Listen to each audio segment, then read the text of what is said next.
Hello everyone, कैसे हो आप लोग।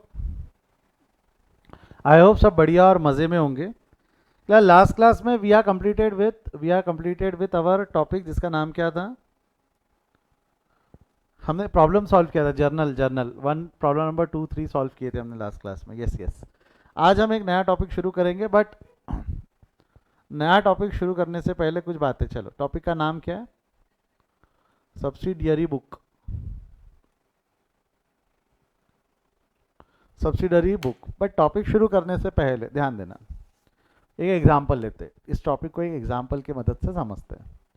क्लास, लेट्स टॉक अबाउट अपनी ये एक ऑर्गेनाइजेशन है। आप मैं एक ऑर्गेनाइजेशन से बिलोंग करते हैं, जिसका काम है लेट्स से, जिनका काम है मिठाई भेजना। ऐसा कृष्णा। अपनी ऑर्गेनाइजेशन का नाम क्या है? अरे किधर गया? अपनी ऑर्गेनाइजेशन का नाम है कृष्णा मिष्टांग भंडार। KMB, कृष्णा मिष्टांग भंडार, ये ऑर्गेनाइजेशन है। ऑर्गेनाइजर सर के मैं कैश मैनेजर है, ये कृष्णा है। आई एम हैंडलिंग कैश, मैं कैश मैनेजर। कृष्णा क्या हो गया ऑर्गेनाइजेशन के? कृष्णा क्या हो गया ऑर्गेनाइजेशन के? Cash manager. ठीक है। अच्छा, ये अपना ऑर्गेनाइजेशन के, ये ऑर्गेनाइजेशन के से अमन की बात करते। चलो, अमन। अमन अपने ऑर्गेनाइजेशन के परचेज मैनेजर है। अमन अपने ऑर्गेनाइजेशन के क्या है? परचेज मैनेजर है।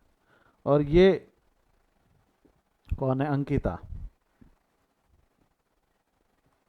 अंकिता अपने ऑर्गेनाइजेशन की सेल मैनेजर है।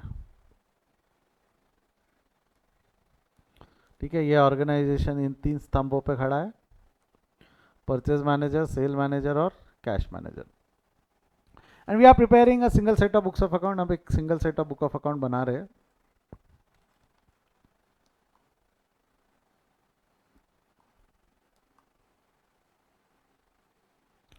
Single set of book of account बना रहे हैं हम। Single set of book of account बना रहे हैं मतलब क्या? एक बुक मेंटेन कर रहे हैं। वो बुक इस वक्त मेरे पास है, वो बुक इस वक्त मेरे पास है। कृष्णा यानी मैं, यानी कि मैं बुक का होल्डर है। उसमें मैं मेरे ट्रांजैक्शंस रिकॉर्ड कर रहा हूँ। मेरे पास अमन आया, मेरे पास अमन आया, ध्यान दो। कृष्णा कैश मैनेजर है, वो अपने बुक्स में अपने ट्रांजैक्शंस रिकॉर्ड करना है। मेरे पास अमन आया, मेरे पास अमन आया।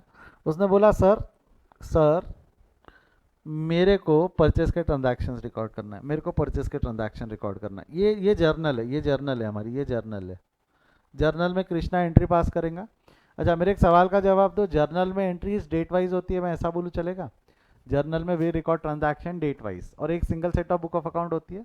जर्नल यानी एक single set of book of account होती है जिसमें हम ट्रांजैक्शन एक के नीचे एक, एक के नीचे एक लिखते हैं। हम देख रहे हैं ना, इतने दिन से वही पढ़ रहे थे, हम इतने दिन से जर्नल ही पढ़ रहे थे। यस और नो? सिंपल यस और no will help me to know कि आप लोगों को समझा नहीं समझा। यस और नो, हाँ या ना? जर्नल में we record single set of book of account, जिसमें सारी ट्रांजैक्शन उठा उठा के हमने जर्नल में डाल दी। जिसमें सारी ट्रांजैक्शन हमने उठा उठा के जर्नल में डाल दी, बराबर है? Single set of book of account हमने बनाई। अब उसमें हुआ क्या कि भाई मेरे पास आया अमन। अमन ने बोला सर, अमन ने बोला सर मेरे को मेरे परचेज के ट्रांजैक्शंस रिकॉर्ड करने हैं। अच्छा, मैं अमन को क्या बोलूँगा? जवाब दो तो। मैं अमन को क्या बोलूँगा? बेटा रुक, मेरा काम होने दे। मेरा यानी कृष्णा क्या बोलेगा भाई? कृष्णा यानी मैं बोलूँगा मेरा काम होने दे। मेरा काम हो गया तो मैं तेरे को बुक दे दूंगा। मेरे को काम खत्म करने को 2 दिन लग गए, तो अमन का 2 दिन का काम पेंडिंग हो गया। फिर मैंने अमन को बुक दी। अब अमन के पास वो बुक ऑफ अकाउंट है। अब 2 दिन का काम करने को उसको टाइम तो लगेगा या नहीं लगेगा? अमन को 5 दिन लग गए, अमन को अपना काम खत्म करने। अच्छा एक मिनट, ये हुआ। अमन के जाने के तुरंत बाद अंकिता आई। अमन के जाने के तुरंत बाद अंकिता आई। अंकिता ने बोली सर मुझे भी मेरे सेल्स के ट्रांजैक्शंस रिकॉर्ड करने हैं। तो मैंने अंकिता को क्या बोला होगा?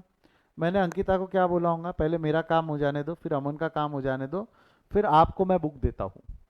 पहले मेरा काम हो जाने दो। मैंने मेरे काम को करने को 2 दिन लगा दिए, अमन ने अपने काम को करने के लिए 5 दिन लगा दिए। तो मेरे को बता, अंकिता का कितने दिन का काम पेंडिंग हो गया होगा?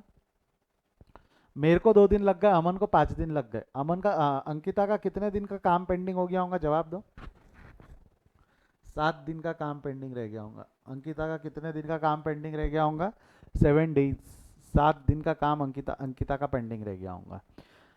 अब मेरे पास बुक वापस आएंगे, अंकिता को 7 दिन का काम लिखने के लिए, रिकॉर्ड करने के लिए, ये पेंडिंग काम है, ये पेंडिंग काम है। अंकिता को 7 दिन का काम लिखने के लिए कम से कम 5-6 दिन तो लगेंगे ही।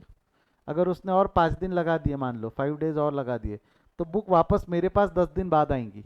मेरा 10 दिन का काम, मैं एक दिन को 2 दिन लगाता हूँ, 10 दिन के काम को तो मैं 20 दिन लगा दूंगा। 10 दिन का काम रिकॉर्ड करने को तो मैं 20 दिन लगा दूंगा। तो क्या मैं इफेक्टिवली काम कर पाऊंगा क्या? मैं यानी कृष्णा क्या यहाँ पे इफेक्टिवली काम कर पाएगा क्या? अरे मेरी वजह से, आपको नहीं लगता, मेरी वजह से, मेरी इनएफिशिएंसी की वजह से, मेरा ज़्यादा समय लगाने की वजह से बाकी लोगों का भी काम मेरे काम के ऊपर डिपेंड हो गया। मेरे इनएफिशिएंसी, मेरे गलत काम करने की वजह से बाकी लोगों का काम मेरे ऊपर डिपेंड हो गया। यस और नो? हाँ या ना? कैमरा चालू करो एक बार। क्या मेरी इनएफिशिएंसी की वजह से बाकी लोगों का भी समय डिले होते चला गया? तो आपको नहीं लगता if you are preparing single set of books of account, हमारा एक दूसरे के ऊपर में डिपेंडेंस है? मेरा काम डिपेंड करता है किसी और के काम पे, किसी और का काम डिपेंड करता है मेरे काम पे। ऐसा क्यों हो रहा है? ऐसा क्यों हो रहा है? क्योंकि हम यहाँ पे single set of book of account बना रहे हैं। हम यहाँ पे क्या कर रहे हैं? Single set of book of account बना रहे हैं। That single set of book of account is journal. That single set of book of account is journal. मैंने सिर्फ एक बुक बनाई इसलिए प्रॉब्लम हुई, ये मैंने सिर्फ एक बुक बनाई इसलिए प्रॉब्लम हुई। तो अब हम क्या करते, नई मेथड है सब्सिडरी मेथड में। अब क्या किया जाता है, ध्यान दो। सब्सिडरी मेथड में क्या बोलते हैं, एक काम कर, एक काम कर, इसको बगल में कर, इसको बाजू में कर दे। Single set of book of account मत बनाओ, इसको बाजू में कर दे। इसमें क्या बोला जाता है, यहाँ क्या बोला जाता है, कृष्णा एक काम कर, तू अपनी बुक अलग बना। अमन को बोला जाता है एक काम कर बेटा, तू अपनी बुक अलग बना। अंकिता को बोला जाएगा बेटा आप काम करो, आप आपकी बुक अलग बनाओ। तो are we preparing single set of books of account कि now we are preparing multiple set of books of account? क्या अभी हम single set of books of account prepare कर रहे हैं कि multiple set of books of account prepare कर रहे हैं? Now are we preparing single set of books of account? No, we are preparing multiple set of books of account. Now we are preparing multiple set of books of account, we are preparing multiple set of books of account. और ये जो multiple set of books of account है, जैसा कृष्णा ने बनाया, Krishna cash manager है, कृष्णा अपनी book को कैश बुक बोल दे तो चलेगा? कृष्णा अपनी बुक को कैश बुक बोल दे चलेगा? कैश मैनेजर कैश बुक, ये परचेज मैनेजर है, ये अपनी बुक को परचेज बुक बोले, और ये सेल मैनेजर है, ये अपनी बुक को सेल बुक बोले, चलेगा? तो मेरे को बता, are we preparing single set of books of account और now we are preparing multiple set of books of account? अब हम single set of book of account method में नहीं है, अभी हमने क्या किया, we are preparing multiple set of books of account. तो अब मेरे को एक चीज बताओ, क्या कृष्णा के काम के ऊपर में अमन का काम डिपेंडेंट है क्या? अमन आएगा बोलेगा सर बुक दो, कि अमन के पास खुद की अपनी अलग बुक है? अमन का काम कृष्णा के काम के ऊपर में डिपेंडेंट है कि अमन अपने हिसाब से कभी भी रिकॉर्ड कर सकता है? क्या अमन का काम कृष्णा के काम पे डिपेंडेंट है क्या? तो Aman will become independent, Ankita will become independent, Krishna will become independent. तो यहाँ पे सभी लोगों का काम इंडिपेंडेंट हो गया, यहाँ पे सभी यूजर्स का, सभी लोगों का काम इंडिपेंडेंट हो गया। यहाँ लोगों का काम एक दूसरे पर डिपेंडेंट नहीं रहा। तो ये जो multiple set of books of account method, क्या बोल रहा हूँ बच्चा, ध्यान देना, ये जो multiple set of books of account method है, ये multiple set of books of account method को बोला जाता है सब्सिडरी बुक मेथड। ये multiple set of books of account method को क्या बोला जाता है, जवाब दो।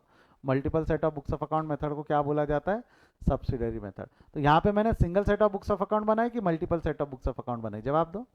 यहाँ हमने single set of books of account बनाया कि multiple set of books of account बनाया? यहाँ हमने multiple set of books of account बनाया। हमने यहाँ क्या बनाया, multiple set of books of account. Yes और नो?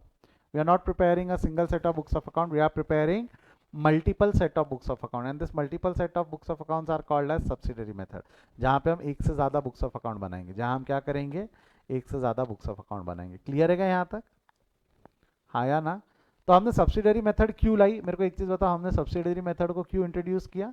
सो दैट कि हमारी इफिशियंसी बढ़े, हमारा काम एक दूसरे पे डिपेंडेंट ना रहे, हमारी इफिशियंसी बढ़े, हमारा काम एक दूसरे पे डिपेंडेंट ना रहे। अब समय खराब होने का सवाल ही पैदा नहीं होता। अब समय खराब हुआ तो कोई किसी को टोक नहीं सकता, कोई किसी को बोल नहीं सकता। अब आप खुद अपने सामान, अपने खुद अपने रिकॉर्डिंग के जिम्मेदार हो। बट इस बुक के, इस मेथड के कुछ लिमिटेशन है। इस बुक में, इस जो हमने जो बुक्स बनाई है, ये बुक्स के कुछ लिमिटेशन है। बड़ा कैश बुक में, एक मिनट, कैमरास क्यों बंद कर रहे हो? कैश बुक में कैश ट्रांजैक्शन चले जाएंगे, कैश बुक में कैश ट्रांजैक्शन चले जाएंगे, परचेज बुक में परचेज ट्रांजैक्शन चले जाएंगे, सेल्स बुक में सेल्स ट्रांजैक्शन चले जाएंगे। ठीक है, कुछ कुछ ट्रांजैक्शंस ऐसे भी रहते हैं ना जो कोई बुक में नहीं जाते। कुछ ट्रांजैक्शंस ऐसे भी रहते हैं ना जो कोई बुक में नहीं जाते, ऐसे रहेंगे। जैसा मेरे को एक चीज बताओ, सैलरी पेएबल, सैलरी पे कर दिया कि पेएबल है? सैलरी पे कर दिया कि पेएबल है? जवाब दो। सैलरी पेएबल ₹10,000 पेएबल है। पेएबल है तो क्या कैश बुक में जाएगा क्या? पेएबल है तो क्या कैश बुक में जाएगा क्या? हाँ या ना में जवाब दो। कैश बुक में तो कैश ट्रांजैक्शन जाएंगे, सैलरी पेएबल क्रेडिट ट्रांजैक्शन है। सैलरी पेएबल क्या परचेस बुक में जा सकता है क्या? नहीं। क्या वो सेल बुक में जा सकता है क्या? नहीं। तो आपको नहीं लगता सैलरी पेएबल एक एग्जांपल हुआ, सैलरी पेएबल जैसे ट्रांजैक्शन क्या ये कोई बुक में जाएंगे या नहीं जाएंगे? सैलरी पेएबल जैसा ट्रांजैक्शन क्या ये कोई बुक में जाएगा या नहीं जाएगा? डोंट यू थिंक ये कोई बुक में नहीं जाएगा? क्या बोला मैंने? कुछ ट्रांजैक्शंस ऐसे रहते हैं जो कोई बुक में नहीं जाते। एग्जाम्पल के तौर पे हमने क्या लिया, सैलरी पेएबल। सैलरी पेएबल ना कैश बुक में जा सकता है, ना परचेस बुक में जा सकता है, ना सेल बुक में जा सकता है। तो ऐसे कुछ अकाउंट जो कोई बुक में नहीं जा सकते, क्या बोला मैंने? ऐसे कुछ ट्रांजैक्शंस जो कोई बुक में नहीं जा सकते, जिसका कोई नहीं उसका, क्या बोल रहा हूँ मैं, ध्यान से सुनना, जिसका कोई नहीं उसका जर्नल। जिस ट्रांजैक्शन, जो ट्रांजैक्शन हम कोई भी बुक में नहीं लिख सकते, वो ट्रांजैक्शंस कौन सी बुक्स में जाएंगी? जर्नल। कौन सी बुक में जाएंगी? Journal. That is why journal is also called as compulsory book of account. Sir compulsory book of account मतलब क्या? देखो, रिकॉर्डिंग के दो तरीके, रिकॉर्ड करना है तो आप दो मेथड फॉलो कर सकते हो। या तो आप single set of book of account बना लो, सिंगल सेट, या आप मल्टीपल सेट बना लो। अच्छा, जो single set of book of account है वाली मेथड को कौन सी मेथड बोला जाता है? जो सिंगल सेट ऑफ, जहां आप एक सिंगल बुक बनाते हो, ये मेथड को कौन सी मेथड बोला जाता है? जर्नल। और जहां multiple set of books of account है, ये मेथड को कौन सी मेथड बोला जाता है? Subsidiary book. मेरे को बताओ, रिकॉर्डिंग में आप दोनों मेथड फॉलो करोगे कि दोनों में से एक? रिकॉर्डिंग में आप दोनों मेथड फॉलो करोगे कि दोनों में से एक? या तो आप single set of book of account maintain करो, या आप multiple set of books of account maintain करो। मेरे को बताओ, जिसका बिजनेस बहुत बड़ा है, जिसका बिजनेस ह्यूज है, उसके लिए क्या एडवाइजेबल है? Single set of book of account की multiple set of books of account?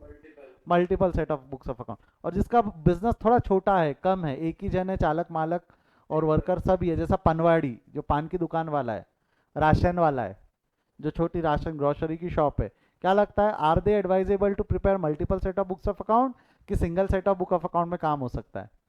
आधे एडवाइस नहीं, उनको single set of books of account में काम हो सकता है। तो उनको multiple set of book of account बनाने की जरूरत नहीं है, उनका काम single set of book of account में भी हो सकता है, उनका काम single set of book of account में भी हो सकता है। This is the difference between single set of books of account and multiple set of books of account, either और। बट अगर आप multiple set of book of account मतलब subsidiary method से जा रहे हो, अगर आप multiple set of books of account मतलब सब्सिडरी मेथड से जा रहे हो, तो आप क्या क्या बनाओगे? कैश बुक बनेगी, परचेस बुक बनेगी, सेल बुक बनेगी, और जिसका कोई नहीं उसका, भगवान नहीं रहे, जिसका कोई नहीं उसका जर्नल, जिसका कोई नहीं उसका मतलब जो ट्रांजैक्शन कोई बुक में नहीं जा रही, जो ट्रांजैक्शन कोई बुक में नहीं जा रही, वो ट्रांजैक्शन कौन से बुक में जाएंगी? जो ट्रांजैक्शन कोई बुक में नहीं जा रही, वो ट्रांजैक्शन कौन से बुक में जाएंगी? जर्नल। जो ट्रांजैक्शन कोई बुक में नहीं जा रही, वो ट्रांजैक्शन कौन से बुक में जाएंगी? जर्नल। जिसका कोई नहीं उसका जर्नल। जर्नल के और भी एग्जाम्पल मैं आगे देखूंगा, बट यहाँ तक समझा है क्या? यहाँ तक समझा है क्या?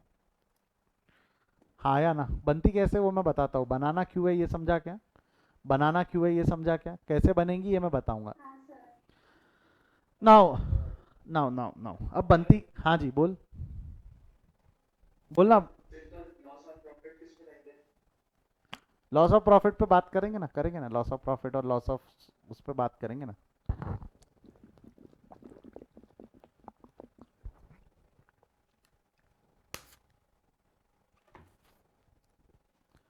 अब जरा ध्यान देना, जरा ध्यान देना, मेरे एक सवाल का जवाब दो।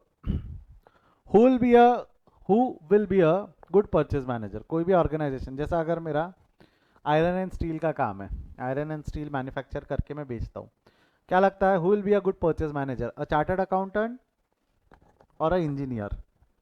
एक अच्छा परचेज मैनेजर कौन रहेगा, एक चार्टर्ड अकाउंटेंट और अ इंजीनियर? एक सीए या एक इंजीनियर? देखो, जो लोगों को लग रहा है चार्टर्ड अकाउंटेंट, बेटा एक चीज समझो, चार्टर्ड अकाउंटेंट सुपरमैन नहीं है, उसको हर काम नहीं आता। चार्टर्ड अकाउंटेंट को समझता क्या लोहे की क्वालिटी क्या है? चार्टर्ड अकाउंटेंट को समझता क्या लोहे की स्ट्रेंथ क्या है? A good purchase manager will B engineer. मेरे को एक अच्छा परचेज मैनेजर चाहिए तो मेजरली इंजीनियर होना चाहिए। और देखा जाए तो वो ऑर्गेनाइजेशन टू ऑर्गेनाइजेशन डिफर भी कर सकता है, ऑर्गेनाइजेशन टू ऑर्गेनाइजेशन डिफर भी कर सकता है। Who will be a good sales manager? Who will be a good sales manager? एक एमबीए पास आउट और a chartered accountant. Who will be a good sales manager? A MBA pass out और a chartered accountant. MBA in marketing will be a good sales manager, or a chartered accountant will be a good sales manager? Of course, an MBA pass out student will be a good chartered accountant. Uh, of course, an MBA student will be a good sales manager. Of course, chartered accountant को नहीं आता management, chartered accountant को calculation समझते, वो manage करने बोल दो ना तो बहुत गड़बड़ करते सीएस लोग। A good sales manager will be an MBA, a good sales manager will be an MBA, उसकी पढ़ाई उसी में हुई है। तो मेरे को एक चीज बताओ, इंजीनियर, एमबीए, अच्छा who will be a good cash manager? Who will be a good cash manager? कौन एक अच्छा कैश मैनेजर हो सकता है? जो ईमानदार है, उसके लिए डिग्री की जरूरत नहीं है, क्वालिफिकेशन की जरूरत नहीं है, जो ईमानदार है। इनका बोलना है कि sir CA will be a good cash manager. किसी सीए को कैश मैनेजर के जॉब पे अपॉइंट करके दिखा दो, मैं मान जाऊंगा। किसी सीए को कैश मैनेजर बोले, मैं तेरे को मेरे ऑर्गेनाइजेशन का कैश मैनेजर बनाने वाला। कैश मैनेजर का काम क्या रहता है पता है क्या? बैंक में जाओ, चेक चेक जमा करो, कैश जमा करो, पैसे की जरूरत पड़ रही तो कैश निकाल के लेके आओ, सैलरी बांटो, रेंट टाइम से पे हुआ या नहीं हुआ है चेक करो, इलेक्ट्रिसिटी बिल पे करो। ये सब जॉब प्रोफाइल रहती है एक कैश मैनेजर की। Will you hire a chartered accountant for this? Will you hire a chartered accountant for this? क्या एक सीए 1.5 लाख रुपए की पगार वाला सीए परवड़ेगा क्या? नहीं परवड़ता, नहीं परवड़ता। Who will be a good cash manager? A ईमानदार व्यक्ति, अ ट्रस्ट वर्दी पर्सन। और ट्रस्ट वर्दी तो कोई भी हो सकता है ना, जो 12वीं फेल हो या बहुत अच्छा पढ़ा लिखा चार्टर्ड अकाउंटेंट भी हो सकता है। अगर आप हायर कर सकते हो तो एक चार्टर्ड अकाउंटेंट भी हो सकता है। तो ज़रूरी नहीं है कि always cash manager will be a that person जिसको सभी ज्ञान है। He can be any one, he can be any one. अब मेरे को एक चीज़ बताओ, एक इंजीनियर, एक एमबीए, लेट्स से एक आर्ट का स्टूडेंट लेते थे फॉर एग्जाम्पल, एक एग्जाम्पल है। आर्ट में ग्रेजुएट हुआ हुआ है और उसको हमने हमारे ऑर्गेनाइजेशन का कैश मैनेजर बना लिया, क्योंकि मेरे ऑर्गेनाइजेशन का जो कैश मैनेजर है, he is in M A art, M A art करा हुआ है उसने, एम ए किया हुआ है। लेट्स से वो कैश मैनेजर है, he is doing good job, he is doing good job. मेरे को पता है, एक इंजीनियर, एक एमबीए, एक आर्ट पास आउट को डेबिट और क्रेडिट समझता क्या? एक इंजीनियर, एक एमबीए, एक पार्ट आर्ट पास आउट को डेबिट एंड क्रेडिट समझता क्या? सिंपल यस और no, write it in the chat column. इन लोगों को डेबिट और क्रेडिट का ज्ञान है क्या? इन लोगों को डेबिट और क्रेडिट का ज्ञान है क्या? सवाल ही पैदा नहीं होता। इन लोगों को डेबिट और क्रेडिट का कोनो ज्ञान नहीं। इन लोगों को डेबिट और क्रेडिट का कोई ज्ञान नहीं है। इन्हें नहीं समझता कि क्या डेबिट एंड क्या क्रेडिट, इनको नहीं समझता, they don't have any knowledge. तो मेरे को एक चीज़ बताओ, जब मैंने कैश बुक बनानी है, जब मैंने परचेज बुक बनानी है, जब मैंने सेल्स बुक बनानी है, तो ये डेबिट क्रेडिट के पॉइंट ऑफ व्यू से बनानी है कि वो ऐसी बनानी है कि जो एक लेमैन भी रहेगा वो समझ सके? मैंने डेबिट क्रेडिट के पॉइंट ऑफ व्यू से बनानी है कि वो इस तरीके से बनानी है कि कोई भी समझ सके? हमने डेबिट क्रेडिट के पॉइंट ऑफ व्यू से बनानी है कि इन सच मैनर कि जो कोई भी समझ सके, वो कोई भी समझ सके, इस तरीके से बुक्स ऑफ अकाउंट बनाई जाती है। बुक्स ऑफ अकाउंट के फॉर्मेट बनाए जाते हैं कि भाई उसको बता दिया कि ऐसा ऐसा कर ले, ऐसा ऐसा कर ले तेरा काम हो जाएगा, ऐसा ऐसा कर ले तो तेरा काम हो जाएगा। तो what is the format, what is the format of cash book, उसके लिए ध्यान देना। फॉर्मेट ऑफ कैश बुक के लिए कंसंट्रेट करिए बोर्ड पे। कैश बुक का फॉर्मेट कैसा रहता है, ध्यान दीजिएगा। कैश, ये जैसा ही कुछ ट्रांजैक्शंस है, कैश बुक के लिए कुछ ट्रांजैक्शंस दे रखे हैं मैंने, but now let's see format कैसा रहता। कैश बुक, ऊपर हेडिंग आ जाती कैश बुक। कैश बुक को दो साइड रहते हैं, कैश बुक को दो साइड रहते हैं, ये वाला साइड, ये वाले साइड को रिसिप्ट साइड बोला जाता। ये वाले साइड को कौन सा साइड बोला जाएगा? रिसिप्ट। और ये वाले साइड को बोला जाएगा पेमेंट, है ना? ये बीच में बड़ी लाइन है, दो साइड है, रिसिप्ट साइड है और पेमेंट साइड है। अच्छा, हमारे लिए बताओ अकाउंट्स में इंपॉर्टेंट कॉलम कौन सा है? अकाउंट्स में, अकाउंटेंसी में इंपॉर्टेंट कॉलम कौन सा है? जब हम बुक्स ऑफ अकाउंट मेंटेन कर रहे हैं, सारी बुक रिकॉर्ड्स मेंटेन कर रहे हैं, तो हमारे लिए इंपॉर्टेंट अकाउंट कौन सा है, इंपॉर्टेंट कॉलम कौन सा है? हमारे लिए अल्टीमेटली इंपॉर्टेंट कॉलम एक है, हमारे लिए इंपॉर्टेंट कॉलम एक है, दैट इज अमाउंट। हमारे लिए इंपॉर्टेंट कॉलम एक है। भाई कितना पैसा आया कितना पैसा गया ये बता, कितना पैसा आया कितना पैसा गया ये बता। मतलब हमारे लिए books of account cash book की अगर मैं बात करूँ, हमारे लिए इंपॉर्टेंट कॉलम अमाउंट है, कितना आया कितना गया, आया तो गया तो हमारे लिए इंपॉर्टेंट कॉलम हमेशा याद रखना बच्चा, आप मेरा स्टूडेंट है, हमेशा और हमेशा याद रखना अकाउंटेंसी में इंपॉर्टेंट कॉलम कौन सा है। अकाउंटेंसी में हमारे लिए इंपॉर्टेंट कॉलम कौन सा है, एक बार लिखो चैट में। हमारे लिए अकाउंटेंसी में इंपॉर्टेंट कॉलम कौन सा है, अमाउंट। हमारे लिए इंपॉर्टेंट कॉलम कौन सा है, अमाउंट। और बाकी सब हम बोलेंगे एक्स्ट्रा इन्फॉर्मेशन, बाकी सबको क्या बोलेंगे, एक्स्ट्रा इन्फॉर्मेशन। मतलब एक्स्ट्रा इन्फॉर्मेशन के लिए जो यहाँ कॉलम बनता है वो बन जाता है date receipt amount. Same payment side में भी क्या बन जाएगा, डेट डेट पेमेंट अमाउंट। हमारे लिए इंपॉर्टेंट कॉलम है अमाउंट, हमारे लिए इंपॉर्टेंट कॉलम है अमाउंट। उसके अलावा बाकी सब अधिक जानकारी, हमारे लिए इंपॉर्टेंट कॉलम है अमाउंट, उसके अलावा बाकी सब अधिक जानकारी यानी एक्स्ट्रा इन्फॉर्मेशन। अधिक जानकारी यानी क्या हो जाना है, एक्स्ट्रा इन्फॉर्मेशन। एक्स्ट्रा इन्फॉर्मेशन यानी उसमें लिखेंगे क्या, उस पर हम चर्चा करेंगे, उस पर लिखेंगे क्या, इस पर हम चर्चा करेंगे। बट यहाँ तक समझा क्या? तो मेरे को बताओ, मैंने यहाँ कहीं भी डेबिट और क्रेडिट का दिमाग लगाया है क्या, हाँ या ना लिखो चैट में। यहाँ मैंने कहीं भी डेबिट एंड क्रेडिट का दिमाग लगाया है क्या? एकदम सिंपल है, देखो सिंपल कैसा सर, पैसा आया तो रिसिप्ट में लिखेंगे, पैसा आया तो रिसिप्ट में लिखेंगे, गया तो पेमेंट में लिखेंगे। सिंपल लॉजिक क्या फॉलो करना, पैसा आया, पैसा आया तो रिसिप्ट में लिखेंगे, गया तो पेमेंट में लिखेंगे। पैसा आया तो रिसिप्ट में लिखेंगे, गया तो पेमेंट में लिखेंगे। पीसा आया तो रिसिप्ट में लिखेंगे, गया तो पेमेंट पे। शुरू करो।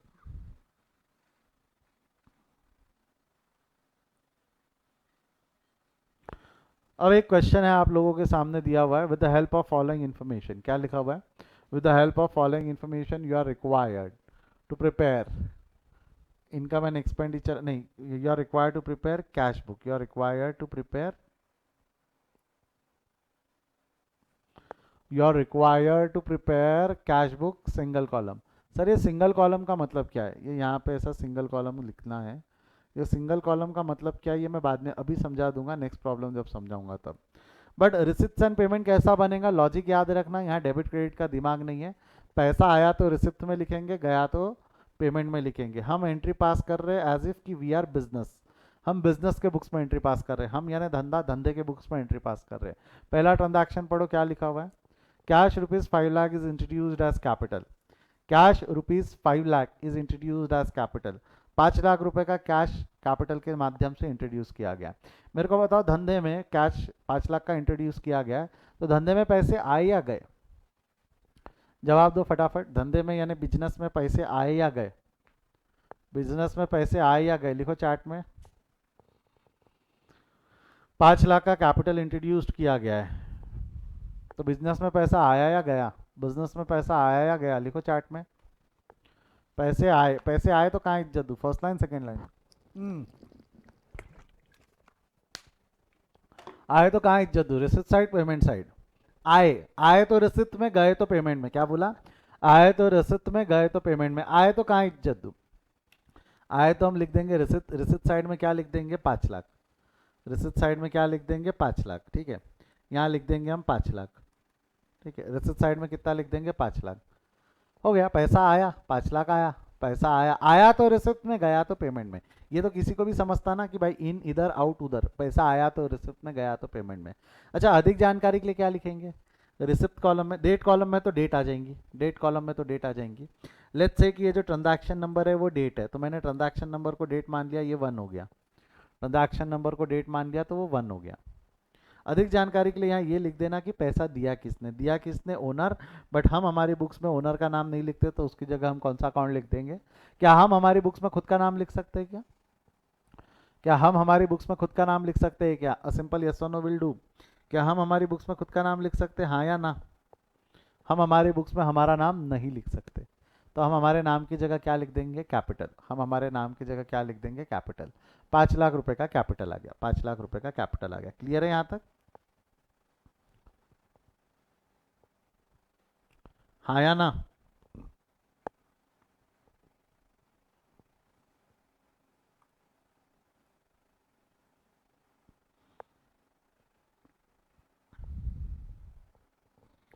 जमेगा यहाँ तक, आगे बढ़ू यहाँ से, आगे बढ़ू। ये हो गया हमारा पहला ट्रांजैक्शन। अगला क्या है, purchase of goods ₹30,000 for cash. 30,000 का माल कैश में खरीदा। मेरे को बताओ, अगर आपने 30,000 का माल कैश में खरीदा तो पैसा आया या गया? 30,000 का माल कैश में खरीदा तो पैसा आया या गया? जवाब दो। रिसिप्ट और पेमेंट। पेमेंट गया, गया तो पेमेंट साइड में कितना लिख देंगे हम? पेमेंट साइड में लिख देंगे 30,000। अधिक जानकारी के लिए लिख देंगे purchase. Transaction number 2, date, transaction को मैं डेट मान रहा हूँ, ट्रांजैक्शन को डेट मान दो। प्रैक्टिकल लाइफ में तो डेट पता होती है ना, कब ये ट्रांजैक्शन हुई है। प्रैक्टिकल लाइफ में तो पता होता है ना, कब माल खरीदा कब माल बेचा करके। परचेस, कितना परचेस किया आपने? 30,000 का। देखो, आया तो रिसिप्ट में, गया तो पेमेंट में। जैसा purchase of goods ₹50,000 on credit, मेरे को बताओ ये क्रेडिट है, ये क्रेडिट है तो कैश बुक में आएगा क्या? अगर ये क्रेडिट है, cash book record only cash transaction. अगर ये ट्रांजैक्शन क्रेडिट का है तो क्या कैश बुक में आएगा क्या? ये कोई और बुक में जाएगा, ये कोई और बुक में जाएगा, किस में हम बाद में देखते, बट ये कैश बुक में नहीं आएगा। Cash book records only cash transaction. लिख लो, कॉपी में लिख लो, ऊपर हेडिंग दे दो सब्सिडरी बुक, उसमें सब हेडिंग दे देना कैश बुक। कॉपी में फटाफट हेडिंग दे दो सब्सिडरी बुक, सब्सिडरी बुक, उसमें हेडिंग दे देना cash book single column, cash book single column, ऐसा हेडिंग दे देना cash book single column.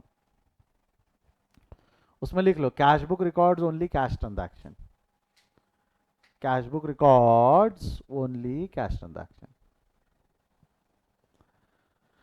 Cash book records only cash transaction. Clear है यहां तक? हाँ या ना? Cash book records only cash transaction, cash book records only cash transaction. बढ़ो आगे।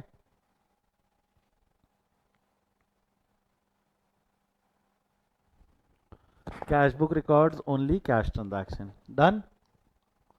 तो ये कैश, नॉन कैश ट्रांजैक्शन है, ये क्रेडिट पे खरीदा है, ये माल हमने क्रेडिट पे खरीदा। क्रेडिट पे खरीदा तो कैश बुक में तो नहीं आएगा, वो कोई और बुक में जाएगा। क्रेडिट में खरीदा है तो कैश बुक में नहीं आएगा, कोई और बुक में जाएगा। अगला क्या है, sale of goods ₹3 lakh for cash. 3 lakh का माल कैश में बेच दिया। Sale of goods ₹3 lakh for cash, 3 lakh का माल कैश में बेच दिया। मेरे को बताओ, अगर आपने माल कैश में बेचा है, पैसा आया, पैसा आया तो रिसिप्ट साइड में जाकर लिख दोगे 3 लाख। अधिक जानकारी के लिए क्या लिख दोगे? Sale. Transaction number 4। Sale of goods on credit, credit है तो वो कैश बुक में नहीं आएगा, कोई और बुक में जाएगा। सैलरी पेड ₹1 लाख, पेड कर दिया, पैसा गया, पैसा गया तो पेमेंट साइड में। अधिक जानकारी के लिए सैलरी। ट्रांजैक्शन नंबर 5, 5 नहीं, सॉरी 5 नहीं है, ये क्या है? 6, 6। रेंट पेएबल, मेरा बता, रेंट पेएबल कैश बुक में आ सकता है क्या? रेंट पेएबल, पेएबल, पे नहीं किया, पेएबल है, पेएबल है तो ये कैश बुक में नहीं आ सकता। Purchase of car for ₹2 lakh for cash, 2 lakh में कार खरीदी, 2 लाख में कार खरीदी तो पैसा गया, गया कार अकाउंट, कितना हो जाएगा? 8 लाख, पैसा गया। वह sale of machinery ₹3 lakh to Anil on credit, credit पे बेचा ना। मेरे को बताओ, अगर आपने ट्रांजैक्शन क्रेडिट का ट्रांजैक्शन है तो कैश बुक में आएगा क्या? क्रेडिट का ट्रांजैक्शन है तो क्या कैश बुक में आएगा क्या? नहीं। हो गया, खत्म। This is how you prepare your cash book, this is how you prepare your cash book. पैसा आया, लॉजिक क्या है? पैसा आया तो रिसिप्ट, गया तो पेमेंट। पैसा आया तो रिसिप्ट, गया तो पेमेंट। इस पूरे क्वेश्चन में मैंने कहीं भी डेबिट क्रेडिट का दिमाग लगाया क्या? इस पूरे क्वेश्चन में मैंने कहीं भी डेबिट क्रेडिट का दिमाग लगाया क्या? ये सो नो। आया तो रिसिप्ट, रिसिप्ट में लिख दिया, गया तो पेमेंट, पेमेंट में लिख दिया। कहीं भी हमने डेबिट क्रेडिट का दिमाग लगाया क्या? तो एक इंजीनियर या एक आर्ट स्टूडेंट भी, एक इंजीनियर या एक आर्ट स्टूडेंट भी इसको बना सकता है। एक इंजीनियर या एक आर्ट स्टूडेंट भी ये बना सकता है, कोई भी बना सकता है जिसको नंबर्स समझते, प्लस माइनस करते आता है। He can simply prepare cash book. कैसी बनेगी कैश बुक? सिंपल, पैसा आया तो रिसिप्ट में, गया तो पेमेंट में। वो जो बनी थी उसका ही रिफ्लेक्शन दिखा देता मैं आपको। ऐसा ही बना था ना वो क्या है, मैंने लिखा, मेरी राइटिंग थोड़ी खराब है तो सेम ही है, शेम टू शेम। ठीक है, पैसा आया तो रिसिप्ट, गया तो पेमेंट, आया तो रिसिप्ट, गया तो पेमेंट। देख लो, स्क्रीनशॉट लेना है तो ले लो। Cash book, why it is called a single column, वो बताता हूँ, बट इसका स्क्रीनशॉट ले लो पहले।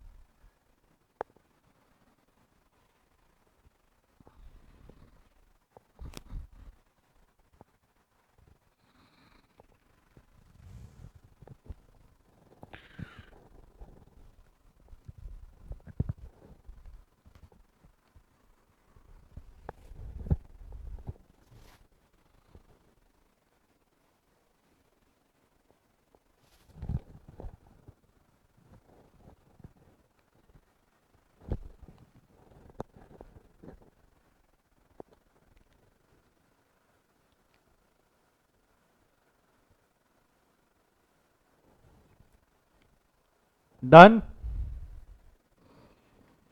तो आज अभी हमने जो देखा वो देखा कैश बुक सिंगल कॉलम। जो अभी आज हमने देखा वो क्या देखा? Cash book single column. Cash book double column और ट्रिपल कॉलम में कल पढ़ाऊंगा। कैश बुक डबल कॉलम और ट्रिपल कॉलम में कल पढ़ाऊंगा।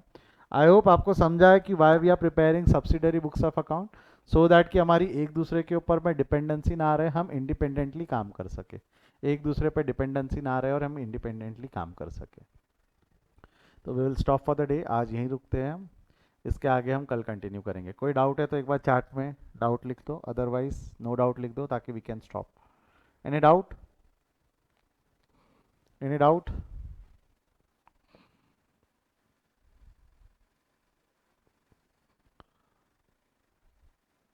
No sir, no doubt. चलो bye bye, see you, take care, कल कंटिन्यू करते, बाय बाय।